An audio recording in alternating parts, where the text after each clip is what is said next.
Nag Ashwin, Prashanth Varma cinematic universe. ఈ ఊహ ఎంతో బాగుంది కదా. అయితే వీళ్ళిద్దరూ అనుకొని దిగారో లేక విడివిడిగా కలిసి ఒకే ప్రాజెక్ట్ని చేస్తున్నారో తెలియదు, కానీ ప్రభాస్ కల్కితో Prashanth Varma cinematic universe link అయి ఉంది. అదేంటో తెలుసుకోవాలంటే ఈ వీడియోను పూర్తిగా చూడండి.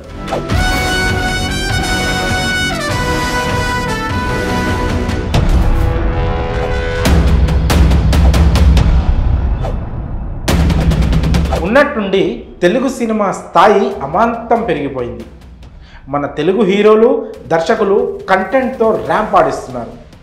ఆ బాక్స్ ఆఫీస్కి గ్యాప్ ఇవ్వడం లేదు. సినిమా చూసే ప్రేక్షకుల అభిరుచి కూడా మారిపోయింది.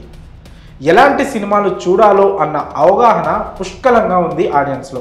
అందుకే కంటెంట్ ఉన్న సినిమాలని ఏమాత్రం హిట్ చేయకుండా వదలడం లేదు.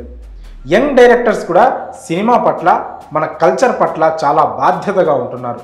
అలాంటి వారిలో మన నాగ్ అశ్విన్, ప్రశాంత్ వర్మ ముందు వరుసలో ఉంటారు. ఓ 4 మాస్ సాంగ్స్ పెట్టేసి, ఒక మసాలా సాంగ్ ఇరికించేసి, యాక్షన్ సీక్వెన్స్లు, హీరోకి హీరోయిన్కి మధ్య రొమాంటిక్ సీన్స్ పెట్టేసి కమర్షియల్ సినిమా అనిపించుకుంటే కాసులు వచ్చేస్తాయి అన్న సూత్రానికి విరుద్ధం ఇప్పుడున్న జనరేషన్ డైరెక్టర్స్. ఆ విషయం నాగ్ అశ్విన్, ప్రశాంత్ వర్మల మూవీ లైబ్రరీ చూస్తేనే అర్థమవుతుంది. నాగ్ అశ్విన్ చేసింది 3 సినిమాలే. వాటిలో ఎవడే సుబ్రహ్మణ్యం, మహానటి సినిమాలు చూస్తే నాగ్ అశ్విన్ అభిరుచి ఏ పాటిదో తెలుస్తుంది. ఇక ప్రశాంత్ వర్మ చేసింది మొన్నొచ్చిన హనుమాన్తో 4 సినిమాలు. పట్టుమని 10 సినిమాల అనుభవం కూడా లేదు, కానీ 100 సినిమాల అనుభవం ఉన్న దర్శకుల్లా సినిమాలతో మాట్లాడుతున్నారు. సరే, వీళ్ళిద్దరూ తోపు దర్శకులని ఆల్రెడీ ప్రూవ్ అయింది. ఇక కొత్తగా చెప్పడానికి ఏముంటుందిలేండి. అయితే వీరిద్దరూ వెళ్ళే దారులు వేరైనా ఫైనల్గా చేరే గమ్యం ఒకటే. అర్థం కాలేదు కదూ? అయితే ఈ వీడియోను పూర్తిగా చూడండి.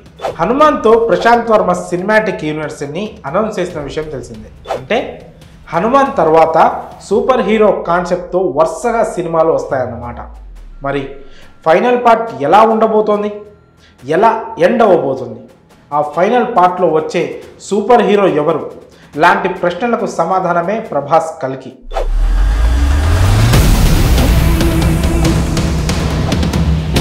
నాగ్ అశ్విన్ డైరెక్షన్లో వస్తున్న ప్రభాస్ కల్కి సినిమాలో ఉన్న పాత్రే ప్రశాంత్ వర్మ ఫైనల్ పార్ట్లో సూపర్ హీరో. మన పురాణాల ప్రకారం 7 చిరంజీవులు ఉన్నారు.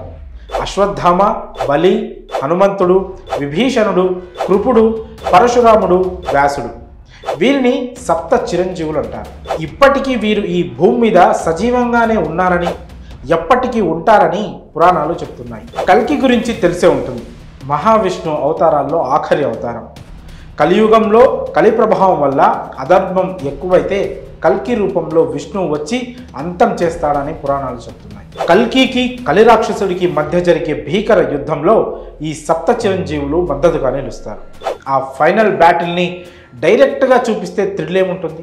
అందుకే ప్రశాంత్ వర్మ ఇలా ఒక్కొక్క సూపర్ హీరోని రివీల్ చేసుకుంటూ వస్తున్నాడు. అందులో భాగంగా వచ్చిందే హనుమాన్ మూవీ.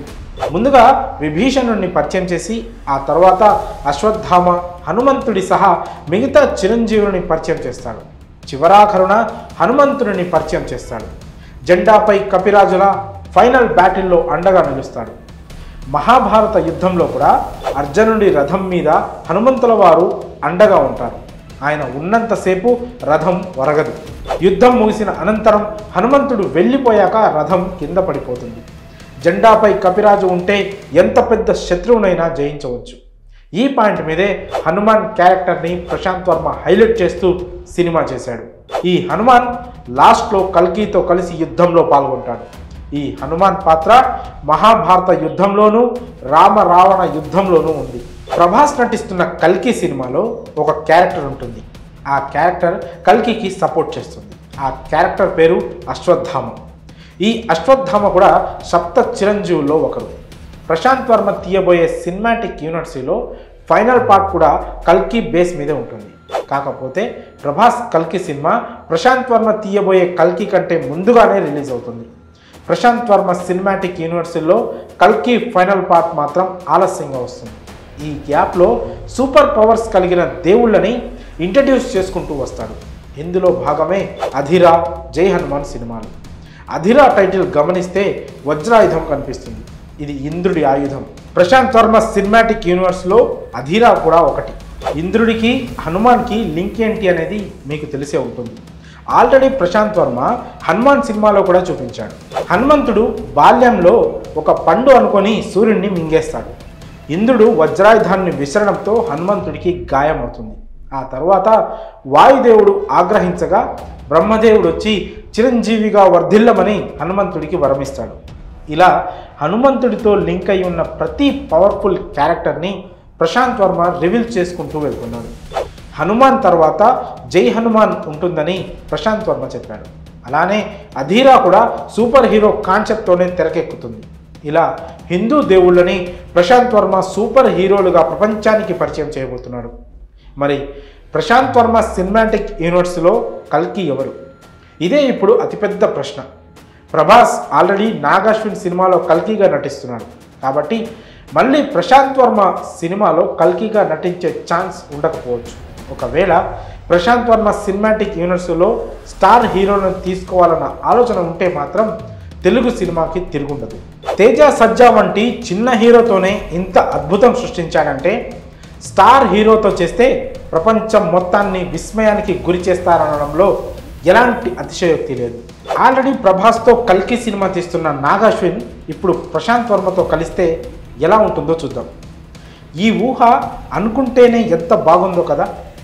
యాదృచ్ఛికమో లేక అనుకొని చేస్తున్నారో తెలియదు, కానీ ఇద్దరు ఒకే సోల్ని పట్టుకున్నారు, కల్కి అనే క్యారెక్టర్ని.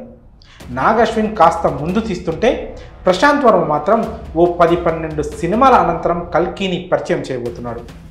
ఇద్దరు ఇండియన్ సినిమా సత్తా చాటుతున్న దర్శకులే. అలాంటి ఈ ఇద్దరు కలిసి పనిచేస్తే ప్రపంచ బాక్స్ ఆఫీస్ బద్దలైపోవడం ఖాయం. ఈ ఇద్దరు కలిసి ఒకే సినిమాకి పనిచేయని అవసరం లేదు. ఈ ఇద్దరు కలిసి ఒకే సినిమాటిక్ యూనివర్స్లో కలిసి సినిమాలు చేసినా చాలు. మార్వెల్ సినిమాటిక్ యూనివర్స్లా ఈ ఇద్దరిని కలిపే సినిమాటిక్ యూనివర్స్ తెలుగులో వస్తే కనుక రికార్డులు గల్లంతే. అంటే ఒకే నిర్మాణ సంస్థలో సినిమాటిక్ యూనివర్స్ ప్లాన్ చేయాలి. దానికి ప్రశాంత్ వర్మ, నాగాశ్విన్ వంటి యువ దర్శకులు రావాలి.